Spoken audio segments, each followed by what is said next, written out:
বিগত দিনে ভোটের সময় আমি প্রার্থী ছিলাম না, আমি তখন ভোটার ছিলাম।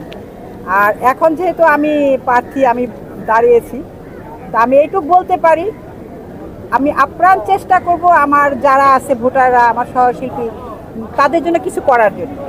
তার জন্য যদি প্রধানমন্ত্রী পর্যন্ত যেতে হয়, আমি সেখানেও যাব। আমি কোনো কিছুকে ভয় পাই না, উপরে আল্লাহ ছাড়া। আমি শুধু এইটাই বলতে পারি। প্রার্থীদের কাছে টানার জন্য আপনি ব্যক্তিগতভাবে তাদের কি বলছেন? আমার ভালোবাসা দিয়ে তাদের কাছে যাবে। আমি চাই আমার যারা আছে ভাই বোন, আমার আশেপাশে আমার সহশিল্পী, তারা আমাকে অনেক ভালোবাসে।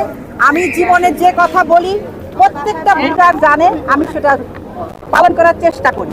আমি আজও সেটা বলবো, এবং এ কারণে ওরা আমাকে ভোট দেবে যে জানে দুলার ব্যাপার প্যানেল মানে আরমান মুক্তি প্যানেল পাশ করা মানে উনি কথা দিলে সে কথা চেষ্টা করবে রাখার জন্য।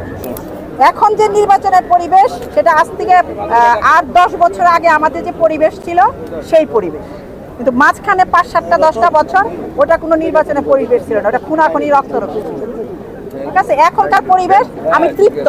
যদি এইভাবে থাকে তাহলে ওরা আমাদের লোক, আমিও ওদের লোক।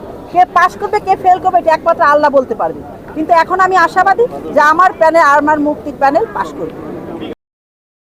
আমাদের তো মেন একটাই সমস্যা যে আমাদের যারা জুনিয়র শিল্পী আছেন তাদের বাসস্থান নাই, অসুখ হলে চিকিৎসা নাই, তাদের মানে আর্থিক সঙ্গতি নাই।